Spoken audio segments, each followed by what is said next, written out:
Please note that the following video's sole purpose is to explain to you guys the Five Nights at Freddy's novel, The Twisted Ones, in as much important detail as I can in as little time as possible. Ready?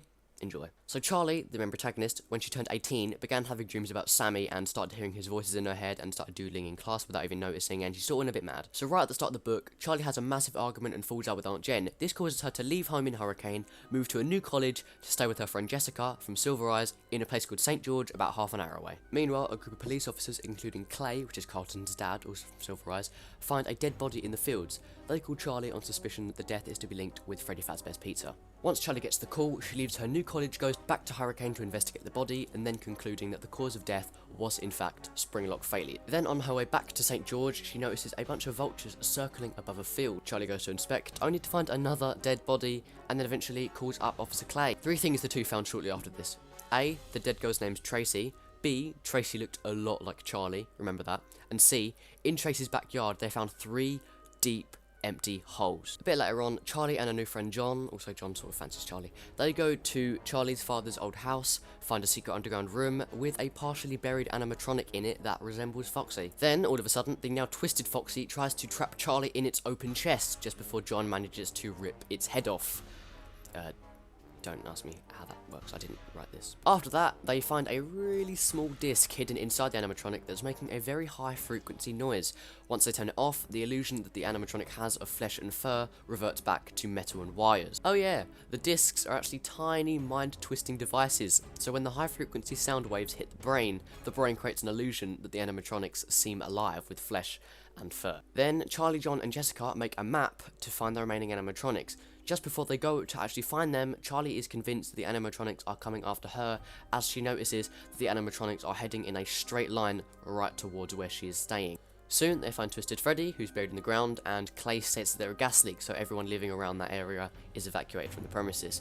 Then they hear a scream, find another dead body, which led them to find Twisted Wolf. A bit later on, Charlie can't sleep because she's having another Sammy-induced dream, and she keeps thinking she's hearing footsteps in her house and imagining the animatronics in the shadows. Just as she's about to return to bed though, Twisted Freddy comes out of nowhere and traps her, and tries to bury itself in the ground in an attempt to suffocate Charlie. This doesn't work, she gets out, finds herself in a weird Freddy Fazbear's looking location, but it turns out it's all a dream, and Jessica, John and Clay wake her from it. But the 4 somehow are still in the location. Anyway, Dave has made a miraculous recovery and is now Springtrap, but more importantly, he admits to being the one who's making the mind-twisting disc. Meanwhile, the original animatronic gang show up out of nowhere and fight the Twisted Ones. While this is all happening, Charlie grabs a stake and stabs Dave, who is now Springtrap, and asks why he took Sammy and not her.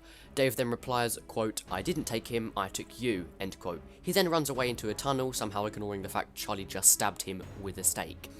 Clay then tries to convince everyone to leave as the animatronic tussle has caused the building to begin to collapse. But just before they do so, Twisted Freddy comes out of nowhere and traps Charlie again in its stomach. But this time, Charlie dies. And then after that, the gang manage to escape and go to a diner and eat, I get. But all of a sudden, a car shows up outside with a girl in it who has short brown hair, much like Charlie's, so they all got out to have a look. And the final line is John exclaiming, quote, "That's not Charlie," end quote. And that's it. So yeah, thank you guys so much for watching. Please leave a like if you enjoyed and subscribe if you're new. It really helps me out. This took so long to put together. I've been FNAF Theories and I'll see you guys later.